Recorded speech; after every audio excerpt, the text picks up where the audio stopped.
pangeran. Makanya Sayyid Ali itu Sohibu Simtidur nak donga di antara doanya waj'al sayyiati man ahbabta. Jadikan ya Allah kesalahan saya kesalahan orang yang engkau cintai. Karena ulama nyontono ngene, saiki Nabi Adam ambek iblis itu padha salah to ora? Enggak jawab.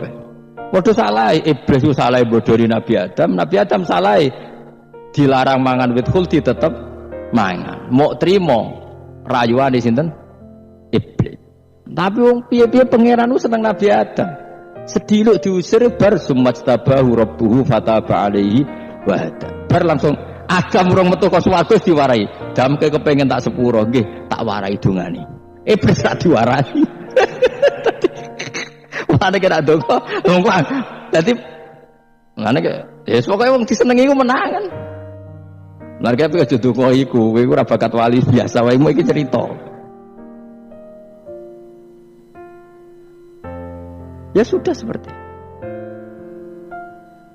tapi emang ya sudah seperti itu. Nabi Adam itu urung pati keusir tenan iku fatalah qa Adam rabbihi kalimatin fataba. Jadi urung terlalu jauh dari surga. Kemana lagi pas pertama medun ke bumi ambek Allah wis diwarai beberapa kalimat sing dadekno di sepuro pangeran. Mergo waj'al sayyiati man ahbabta. Ini penting kalau atur namanya wilayah-wilayah kenabian itu wilayah yang kita tidak pernah tahu detailnya, tapi kita yakin Nabi itu para kekasih Allah. Dan agama Islam ini juga agama paling diridhoi Allah. Maka di zaman apapun, kecewa apapun dengan perjanjian dengan negara maupun dengan dunia, Islam tetap dirumat pangeran. Wis ora usah kuwatir. Mikir Islam iku keliru. Nangit mayo oleh nak mikir keliru. Agamane pangeran kok mbok pikir. Sama masyhur. Sayyidina Umar itu kan khalifah paling sukses masalah futuhat. Di masalah apa? Futuhat. Dan Ibnu Umar setiap jalan-jalan itu dibully sama orang-orang. Ya Ibnu Umar, mbok ya kamu itu minta sama bapak kamu supaya dia nyebut penggantinya siapa. Atau bikin suksesi lah. Jangan kok dia khalifah sukses kemudian tidak jelas juntrungannya. Kan dia tetap mati suatu saat. Saking gak kuatnya Abdullah bin Umar akhirnya matur, ya Abah, engkau harus suksesi. Siapa ya pemimpin setelah jenengan? Lah kenapa? Orang-orang bilang kalau ada orang misalnya penggembala kambing terus ditinggal gelanggang itu dianggap dosa karena kambingnya pasti kocar. Apalagi ini urusan umat. Kamu tahu-tahu mati sebelum sesi ini pasti kacau. Umar langsung marah. Agama Islam itu gak sama dengan kambing kata Umar. Agama Islam agamanya pangeran, mesti diurusi pangeran. Aku mau khilafah. Aku mau suksesi. Ben aku ora usah mikir. Engko ora diurusi pangeran. Jadi Umar itu justru saking hormatnya sama Islam itu dengan cara gak mau mikir Islam. Gak mikir berarti gak khidmah ya, tetap mengkhidmati Islam. Seperti saya ini kan yang khidmati Islam lewat mulang. Tapi aku ora tahu mikir nasib Islam. Yo Islam ora kondang piye. Ditinggal Abu Bakar melaku, Umar melaku. Wali Songo mbek kowe rak mulya Wali Songo. Saiki durus mudin yo mlaku, durus KUA yo mlaku. Durus mubalek sing kadang matre yo mlaku. Berapa kiai sing dadi oknum perkara proposal ya agama ya mlaku. Wong bapak udah kanca kiai ku mudin, anake mondok, bareng saking suwene dadi mudin, zaman iku mudin urung untuk gaji kon negara. Anake njuk dhuwit mending spontan, cung ora ono mati kok njuk dhuwit. Mergo nek ora ono mati ra entuk rezeki. Cung ora ono mati kok njuk dhuwit. Ngono iku agama ya ra piye-piye coba. Mergo agama iki diurusi Allah. Ayo nabi palsu ping pira wae mulai Musailama sampai Musaddaq sampai Lia Eden. Kurang lagi. Mulai wali palsu koyo Rama Dosa apa Rama sapa iku. Kowe ana kabeh ora masalah. Uni Soviet kayak apa mengkooptasi ceknya Uzbek. Akhirnya ya kalah Uni Soviet. Saiki ceknya Uzbek dadi negara napa? Islam. Kayak apa? Donald Trump, Islamfobia. Tapi sekarang orang Amerika malah berbondong-bondong masuk napa? Islam kaya.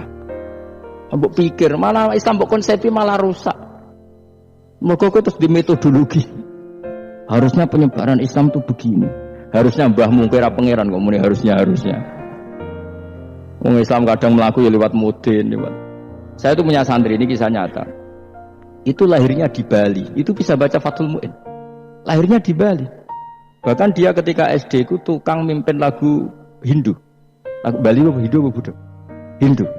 karena dia ketua kelas. Tapi Islam semua MUN. Jadi kayak gede. Gara-gara apa? Jadi babah itu bakal sate neng Bali. Ya bakal sate berhubung sukses, ponakane misalnya ini diajak orang Madura kan gitu. Aslinya orang Madura. Setelah kampung itu menjadi kampung Muslim, lama-lama berkebutuhan punya masjid. Berhubung wis anake kiai ana masjid mosok ora di wong alim. Akhirnya anake dipondokno di Jawa. Pondokno di Jawa iso maca MUN terus ngaji sama saya. Jadi saiki ning Bali kok ana wong ora MUN, ya ana santrine di Bali maca Fathul MUN. Ning Jawa kadang wong ora iso maca MUN. Jadi terima bakal sate muter terus. Era putu.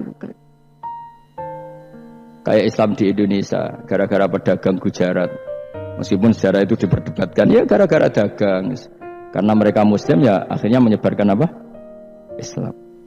Jadi semudah itu Allah. Termasuk konflik Ali bin Muawiyah itu barokahnya sama susahnya konflik itu masih banyak barokahnya. Sayyidina Ali sama Sayyidina Muawiyah karena kita ahli sunnah ya tidak menyalahkan salah satu madzhab ahli sunnah ini.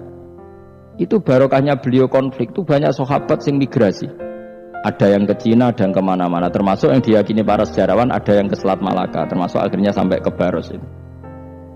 Barokahnya orang nggak nyaman di Yaman itu di Syria sama di Irak. Akhirnya Islam menyebar. Oh sudah. Andai kan nggak ada konflik itu, mungkin penyebarannya juga lambat. Makanya saya bolak-balik bilang, setan itu ono goblok. Gomko ora melok ngaji saiki. Lah setan ora goblok piye? Kalau ada anaknya kiai 5 lanang kabeh sih, alim kabeh iku didu. Mergo rebutan pondokin induk. Aslinya pondok satu titik di desa itu. Misalnya ning Beduan ya di meja. Gara-gara tuh konflik itu terus sing sitok minggat ning Kalimantan. Gara-gara anak kiai yo gawe pondok ning Kalimantan. Sitok minggat ning Sumatera, anak kiai yo gawe pondok ning Sumatera. Cara setane uga ngedu, malah pondok tetap satu titik. Tapi setan itu goblok, ora roh, akibat ini ora roh. Akhirnya diulur didu menyebar. Lah wong soleh menyebar ning ndi menyebarkan sujud, menyebarkan ilmu. Jadi setan yo ono goblok, muga-muga ora ngaji, kok nak ngaji dene roh, ana ngono ora usah ngono. Andai kan tidak diutik kan satu titik. Nggih mboten. Tapi setan niku nek ana wong soleh iku didu. Nak didu ana sing kecewa minggat. Lah migate wong saleh ndak ape gawe apa? Mosok ape gawe dugem. Mulane kula anggere wong saleh tukaran Gus iku tukaran gara-gara tukar saiki migat ning Papua ya alhamdulillah kowe meneh. Apik. Kula niku ra Gus kancaku ya Gus-Gus sing minggat nggih kuwat. Angger pamit kula ora tau tak tangisi. Sampun nuwun nggih kok minggat ta meneh. Migate Gus ndak ganti piye. Paling yo gawe podok apa gawe apa. Lah setan nganti saiki belum tahu gitu. Mulane muga-muga ora roh. Jadi artinya nak pangeran ngersakno iku segampang iku. Lo coba di Ponegoro kan konflik sama keluarganya yang dulu ada yang mungkin sebagian pro Belanda. Ning Sulawesi ya tetep gawe napa? Pondok. Engko ning gone wis pokoke angger ning dinti. Wali Songo. Sunan Kalijaga agak pati cocok mbek buyutku, Sunan Kudus. Rapati cocok akhire dakwah ning kidul daerah kene. So akhire ono ya mono dakwah ro katam terus dadi Islam macam-macam. Serasa diterusno. Tapi ya barokah iku ana Islam tok Tingkir, tok Solo, tok Jogja. Cara rapati tukaran ya Sunan Kalijaga men ngewangi Sunan Kudus, Sunan Bonang ning gone. Berhubung barokah tukaran sithik-sithik ya. Jadi mbah saya itu buyut-buyut itu Sunan Kudus itu luwih dukung Arya napa? Penangsang. Sing Kalijaga dukung wong kene so. Sutawijaya. Wis mbok lho pokoke ora usah diterus-terusno.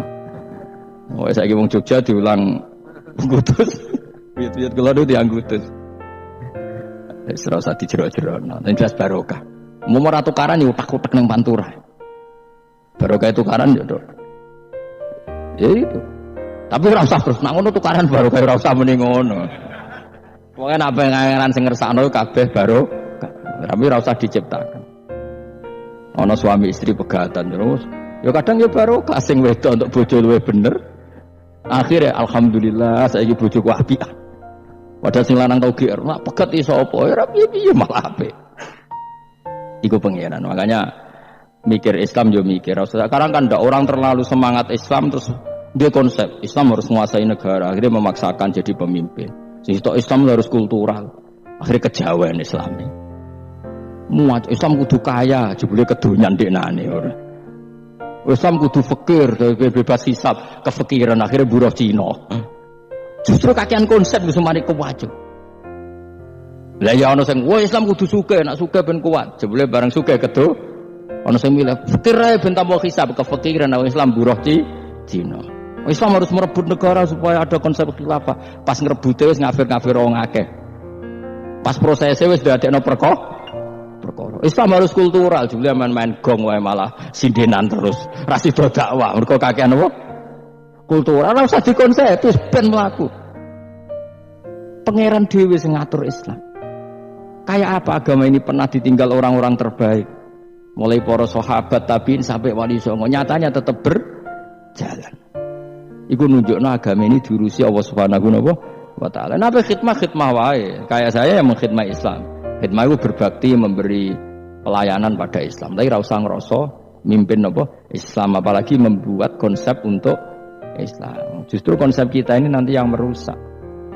Karena tadi ngendikan ulama-ulama wa inna minal ilmi la jahlan. Kadang ilmu itu tetap melahirkan kebodohan. Kenapa?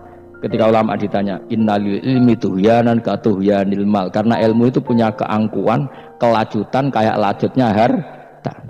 Misalnya gini, saya seorang faqih. Ditanya sesuatu yang tidak mendesak pun saya jawab hanya karena mempertahankan kredibilitas saya sebagai seorang faqih. Padahal jawaban saya itu malah bahaya bagi Islam. Misalnya gini contoh gampang. Ada orang misalnya Ruhin baru tobat, dia sholatnya salah, rukuknya salah. Terus saya ditanya sama Fauzi, Gus sholatnya Ruhin sah apa enggak? Wong dia enggak memenuhi syarat dan rukun. Tentu saya sesuai disiplin fikih saya bilang enggak sah. Karena harus sujudnya ngongkrong atau dia sholatnya fatihahnya ada benar. Padahal andaikan saya ada jawab lebih baik. Karena apa? Bisa saja menurut Allah sholatnya dia agak sah secara fikih tapi diterima Allah. Karena dari tidak sholat menjadi sholat. Itu kan ibarat begini. Orang makan tela yang agak-agak beracun tapi tidak racun yang mematikan. Itu baik apa enggak? Ya tidak baik jawabannya. Tapi kalau bandingannya daripada tidak makan sama sekali, tentu baik makan. Nah, kesalahan itu yang makanya kata Imam Ghazali, kesalahan itu yang dialami para fuqaha mu'asirun sekarang. Setiap pertanyaan itu dijawab. Dan ironisnya karena sesuai disiplin.